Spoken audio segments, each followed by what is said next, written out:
સરસ્વતી સાધના યોજનાનો પ્રશ્ન વિધાનસભામાં ઉઠ્યો છે। કાટ લાગેલી કોઈ સાયકલ વિદ્યાર્થીને નથી અપાઈ। વિદ્યાર્થીઓને સાયકલ કલર કરીને આપવામાં આવી છે। ભારે વરસાદને કારણે લાભાર્થીઓને સાયકલ આપવામાં વિલંબ થયો હોવાનું પણ તેમણે કહ્યું। સાથે તેમણે કહ્યું કે વર્ષ 1999 બાદની ભાજપ સરકારે કન્યા કેળવણી માટે આ સાયકલો આપી છે। વરસાદમાં સાયકલ પર કાટ લાગે તો નવી સાયકલ મળે છે। બધી સાયકલ કલર કરીને વિદ્યાર્થીઓને આપવા માટે સૂચન હતું। કાટ લાગેલી સાયકલ પર કલર કરી નવી બનાવી અપાય છે સાયકલ। ગોડાઉનમાં આ સાયકલોને ન રાખી શકાય। સાયકલ મોટી સંખ્યામાં બહાર રાખવી પડે છે। ક્યાં કાટ લાગી શકે તેના માટે કલર કરવા સૂચના આપી હતી। ગ્રામિકો ખરીદી કરે અને સામાજિક ન્યાય અધિકારીતા વિભાગ તેને વહેંચતું હોય છે। ઉદ્યોગ રાજ્યમંત્રી હર્ષ સંઘવીએ આ સમગ્ર મામલે આપ્યો છે જવાબ।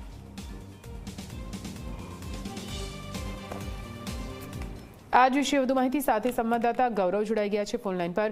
ગૌરવ, આ પહેલા આપણે જોયું છે કે જે કન્યા કેળવણી માટે રખાયેલી સાયકલો આપવામાં આવતી સાયકલો વિદ્યાર્થીનીઓ સુધી નહોતી પહોંચી અને કાટ ખાઈ ગઈ હતી। આ જ મામલે હવે વિધાનસભામાં પ્રશ્ન પૂછવામાં આવ્યો છે। સરકારે શું કે જવાબ આપ્યો? ગૌરવ,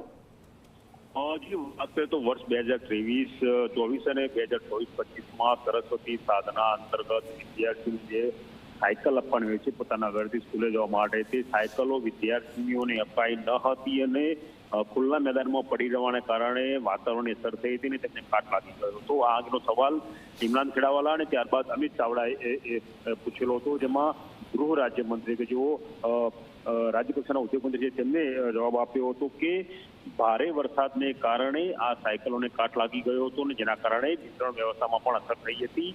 જે કાટ લાગ્યો હતો તે કાટ દૂર કરીને કલર કરીને નવી સાયકલો વિદ્યાર્થીઓને આપવામાં આવી, એટલે કોઈ કાટ થઈ ગયેલી સાયકલ આપવામાં આવી નથી।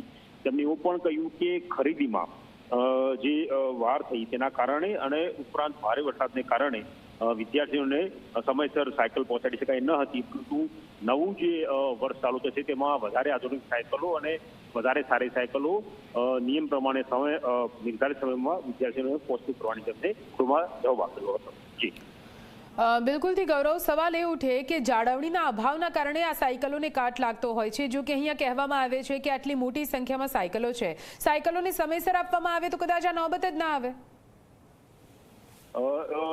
જે રીતે પ્રશ્નની ચર્ચા થઈ ત્યારે તેમણે એવો ખુલાસો પણ કર્યો હતો કે બે અલગ અલગ વિભાગોનો પ્રશ્ન હતો, પરંતુ જે અહેવાલો માધ્યમોમાં પ્રકાશિત થતા હતા તેને ધ્યાને રાખીને મુખ્યમંત્રીએ સૂચના આપી હતી કે આ પ્રશ્નની ચર્ચા થવી જોઈએ।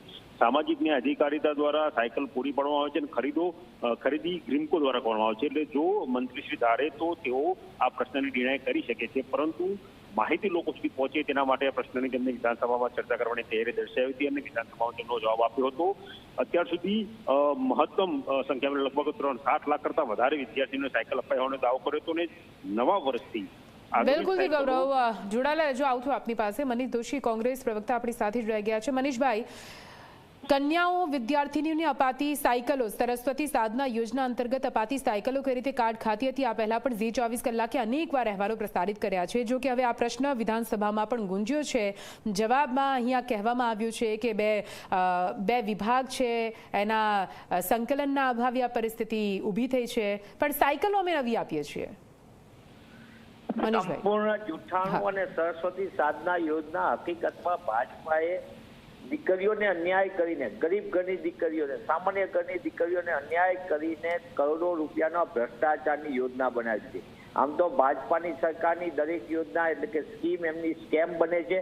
એનો વધુ એક જીવતો જાગતો પુરાવો ઝી 24 કલાક સહિતના માધ્યમે વારંવાર ઉઠાવ્યો। રાજ્યમાં અનેક સ્થળે વિતરણ વગરની હજારોની સંખ્યામાં સાયકલો પડી રહી કાટ ખાય છે અને મા બાપોને એ જે પોતાની દીકરીને ભણવા માટે મોકલવી જોઈએ એને માટે જે તક મળવી જોઈએ તકને બદલે એક ભ્રષ્ટાચારની અને ટેન્ડરોમાં ખરીદી દીધું।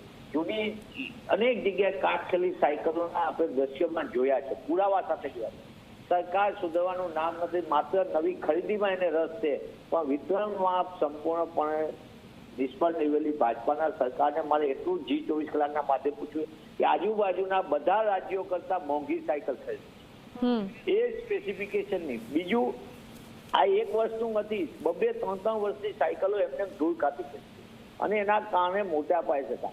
મને દુઃખ એ વાતનું થાય છે કે આ ગરીબ ઘરની દીકરીઓ માટે આ દલિત સમાજની દીકરીઓ માટે, અનુસૂચિત જાતિની અને અનુસૂચિત જનજાતિની દીકરીઓ માટે, બસ્તીપંથની દીકરીઓ માટે, અને દીકરી કોઈ પણ સમાજની હોય એને ભણવા માટે તમે એસટીની બસો તો બંધ કરી દીધી છે. ગ્રામ્ય વિસ્તારના 5000 કરતા વધુ રૂટો બંધ થઈ જાય ત્યારે દીકરીને ભણવા માટે શિક્ષણનો અધિકાર મળે એ જરૂરી છે. આ એ સમય હતો. અત્યારે હું આપના માટે કોંગ્રેસની એટલે યોજનાની અમલવારી બરાબર રીતે નથી થઈ રહી. મનીષભાઈ, આપનું એવું કેવું છે? આપની પાસે અમલીકરણ ભ્રષ્ટાચારની યોજના છે. ભ્રષ્ટાચાર, બરાબર. મનીષભાઈ, આપણી સાથે યજ્ઞેશભાઈ પણ જોડાઈ ગયા છે, ભાજપ પ્રવક્તા. યજ્ઞેશભાઈ, ભ્રષ્ટાચારની યોજના, સરસ્વતી સાધના યોજના મનીષભાઈ કહી રહ્યા છે. યજ્ઞેશભાઈ, જો સરસ્વતી સાધના યોજના હોય કે કોઈ પણ યોજનાઓ હોય, જે યોજનાઓ સામાન્ય પરિવારમાંથી આવતા એસસી એસટીના હોય કે લોઅર મિડલ ક્લાસના જે પણ લોકોને આર્થિક રીતે નબળા વર્ગના લોકો માટે આ બધી જ યોજનાઓ સરકાર દ્વારા દાખલ કરવામાં આવેલી છે. એટલે આમાં કોઈ ભ્રષ્ટાચારની યોજના નથી. જે લોકોને ફાયદો મળે છે અને જે લોકોને ત્યાં આગળ ગ્રામ્ય કક્ષાએ કે જે એમના ઘરમાં જે આ મદદરૂપ થાય છે ને, એ લોકોને જઈને પૂછો ને તો ખબર પડે કે આ યોજના શું છે. કારણ કે સામાન્ય વ્યક્તિની ઘરમાં જે પ્રમાણે આ ફાયદો થતો હોય ને એમને જે આ ફાયદો મળતો હોય અને એ મોટો એમના માટે છે. કારણ કે સાયકલ એ મનીષભાઈ ચલો સ્કૂટર ચલાવતા હોય કે મનીષભાઈ ચલો મર્સિડીઝ ચલાવતા હોય તો મનીષભાઈ માટે એ અગત્યની વસ્તુ નથી. પણ સામાન્ય ઘરમાંથી જયારે છોકરું ચાલીને સ્કૂલે જતું હોય અને એને સરકાર જો સાયકલ આપે અને પણ યજ્ઞેશભાઈ, આ યોજના આવકારદાયક જ છે. આ યોજના પર સવાલ નથી ઉઠી રહ્યો, યોજનાના અમલીકરણ પર સવાલ ઉઠી રહ્યો છે. જ્યારે આટલા બધા પૈસા ખર્ચીને સાયકલો ભેગી કરવામાં આવે, લાવવામાં આવે અને જ્યાં સુધી જે સામાન્ય વ્યક્તિઓની તમે વાત કરો છો ત્યાં સુધી સામાન્ય ઘરો સુધી નથી પહોંચતી તો સવાલ ઉઠે ને. ધૂળ ખાતી, કાટ ખાતી સાયકલો અમે ખુદ જોઈ છે. સાયકલો જે કરીએ સામાન્ય ઘર સુધી પહોંચી જ છે. કોરોનાનો સમયગાળો આવ્યો ત્યારે સાયકલોનો એક બેકલોગ ઉભો થયો. આ બેકલોગ ઉભો થવાના કારણે અમુક સાયકલો જે કરીએ પડી રહી છે તે વખતે, કારણ કે શાળાઓ ન ચાલી એના કારણે આ સાયકલો પડી. પરંતુ ત્યારબાદ જે સાયકલો આવી એ સાયકલો અમે બધી જ સાયકલો સમય મર્યાદામાં એને ડિલિવર પણ કરી છે. બીજું કે ક્યાંક કદાચ કોઈ સાયકલને કોઈ થોડું નુકસાન થયું તો એને રિપેરિંગ કરી અને એને નવી કન્ડિશનમાં જ ડિલિવર કરી છે. કાટ ખાયેલી સાયકલ કોઈને ક્યારેય સરકાર દ્વારા આપવામાં આવી નથી. અને આ જે આ આક્ષેપો જે કોંગ્રેસ દ્વારા કરવામાં આવે છે, હું એ કહું કે તમે તમારી જોડે કોઈ સાબિતી હોય તો તમે સાબિતી પણ લઈ આવો. મનીષભાઈ, સાબિતી છે, ફોટોગ્રાફ હોય. મનીષભાઈ સાબિતી માંગે છે યજ્ઞેશભાઈ. હું G24 કલાકને અત્યારે 9 થી વધુ વિડીયો માત્ર G24 કલાકને આખા રાજ્યની અંદર અમે સ્તર ઉપર કીધું છે. અમે એમ નથી, આ એમને વાત જ નથી. હજારોની સંખ્યામાં ધૂળ ખાતી સાયકલ અને એને પછી કલર કરીને એને ટેન્ડરના નામે ભરાવી દેવાની, બાજુના રાજ્ય કરતા વધુ ખર્ચા. આ કરોડો રૂપિયાનું કૌભાંડ અમે વિધાનસભાની બહાર અને વિધાનસભાની અંદર સંપૂર્ણ પુરાવા તમે. સવાલ દુઃખની એ વાત છે, એમની સ્કીમ એ સ્કેમ તો છે, પણ દુઃખની વાત છે ગરીબ ઘરની દીકરીઓને સાયકલથી વંચિત રાખવાનું પાપ કર્યું છે. અને પછી લાજવાને બદલે ગાજવાનું કામ કરે સરકાર. સ્વીકારવું છે કે અમારી વિતરણ વ્યવસ્થામાં ખામી રહી છે. અમે ઊંચા ભાવે ખરીદી છે, વધુ કરતા ખરીદી છે. અમે લોકો સુધી સાયકલ દીકરીઓ સુધી પહોંચાડી નથી શક્યા. શિક્ષકો તો નથી આપતા પણ સાયકલે નથી આપી શક્યા. આવું અનેક પ્રકારનું શિક્ષણ વિભાગનું અને આ ખરીદીનું મોટું સ્કેમ શું છે અને એ સ્કેમ માટે જવાબદાર ભાજપાની ભ્રષ્ટ નીતિ જવાબદાર છે. એમને ટેન્ડર કરીને ખરીદવામાં જેટલી ઉત્સાહ દેખાડે છે એટલો વિતરણ વ્યવસ્થામાં રાખ્યો તો ગરીબ ઘરની દીકરીઓને શાળાએ જવા માટે. યજ્ઞેશભાઈ જવાબ. યજ્ઞેશભાઈ, મનીષભાઈ જે વાત કરી રહ્યા છે, મનીષભાઈને ખ્યાલ હોય કે પ્લાન અને નોન પ્લાન બે પ્રકારની ગ્રાન્ટ હોય છે. સેન્ટ્રલ ગવર્મેન્ટમાંથી આવતી ગ્રાન્ટ હોય છે.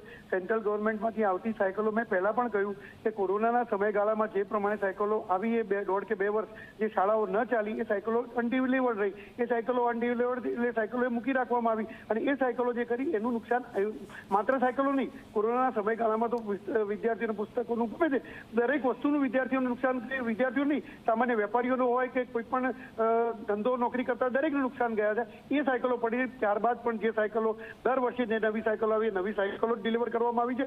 પરંતુ જે ફોટોગ્રાફ ફેરવવામાં આવી રહ્યા છે એ જે કોરોનાના સમયગાળામાં જે જૂની સાયકલો પડી હતી એના ફોટોગ્રાફ, એટલે બાકી કોઈ પણ કટાયેલી સાયકલ આપવામાં આવી નથી. ને મેં જે પ્રમાણે આપને એટલે યજ્ઞેશભાઈ એવી આશા રાખીએ કે હવે 2025-26માં એ જે બેકલોગ છે ક્લિયર થઈ જશે અને હવે નવી નક્કોર સાયકલો વિદ્યાર્થીનીઓ સુધી પહોંચશે એવી આશા રાખીએ.